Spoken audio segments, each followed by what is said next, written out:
Hey everyone, welcome back to 10 for 10. Today is day 6.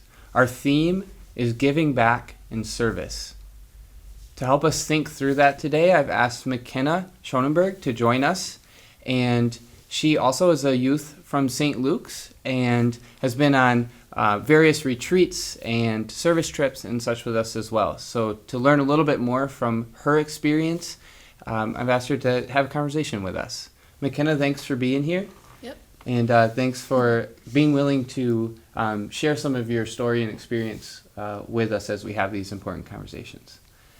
So we have talked a little bit just throughout the years about how service and giving back is more than just that moment. It's about our about who we are and our wholeness, if you will. So how, for you, what does that mean to you, giving back, and how it relates to your mental health or mental wellness? Well, let's see. When I was, I think, a sophomore in high school, I really struggled with, anxiety and depression, just kind of, school-related, and I felt like that I really didn't have anything that could, help me through that I really, really loved. And then that happened, all throughout school, and then I think that year was our Denver mission trip, I want to say. Yep. That, I don't know, that's just, when I started to break out of all of that, just, I loved being with everybody, because I feel like everybody on all these trips, they're, my best friends. I'm so close with all of them. Ella is my best friend since kindergarten, and she comes on all of these retreats with me.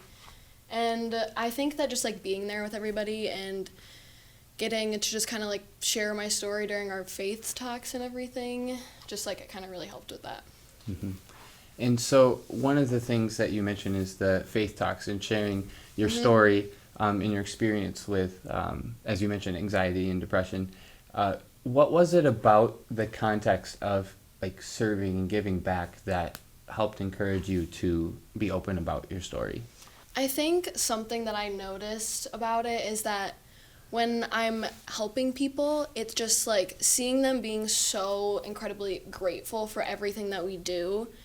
And it's just it's so, I don't even know how to explain it. It just makes me so much happier seeing them being so grateful when there's a perspective gain too within that. And then you say in that moment, it's almost inspiring to see.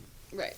What are some specific, if you're willing, what are some specific things that you would say, I helped a community or on a mission trip in this way, and it really helped my mental health in this way? Do you think you have a direct correlation?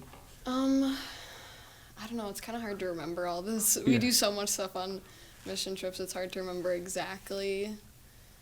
It's just in general, it's kind of just working directly with people and seeing them and not just working behind the scenes and seeing their faces and everything that. Yeah. So it's less about, and maybe this is an important part of the conversation, it's less about that specific moment, but more about that mentality of of serving and bringing kindness and love into the community. What are some ways that you are hoping to continue that for your own mental health, but then also to continue to give to the community? Well, I'm hoping to go to Puerto Rico this year, Jay. But also my mom and I have talked about one of our big bucket list goals is to go on a mission trip in Africa, because obviously that would have to be sometime in college and everything, since that's happening soon. But that's one of the big things that I want to do. And then just little things in the community that I like to help with. I like buying things from local businesses and just kind of stuff it's kind of hard to do with this whole corona thing happening, but just as much as you can, So maybe one of the biggest things about service and giving back really comes back to community. And one of our other themes actually for 10 for 10 is relationships. Right. But that's part of it too, that that connection with others helps you kind of balance and find perspective too. So for our question today, we want to know what is one thing you can do for someone else today? What is one way you can give back or serve today? And as we've been doing throughout these days, you can do this through the comment section on Facebook or Instagram. You can also have these conversations at home or at work, that we just continue to talk about this and continue to have these important conversations around mental wellness. So McKenna, thanks so much for being here, sharing some of your story, and seeing the importance of how serving is part of our whole wellness. So thank you so much. Thank you.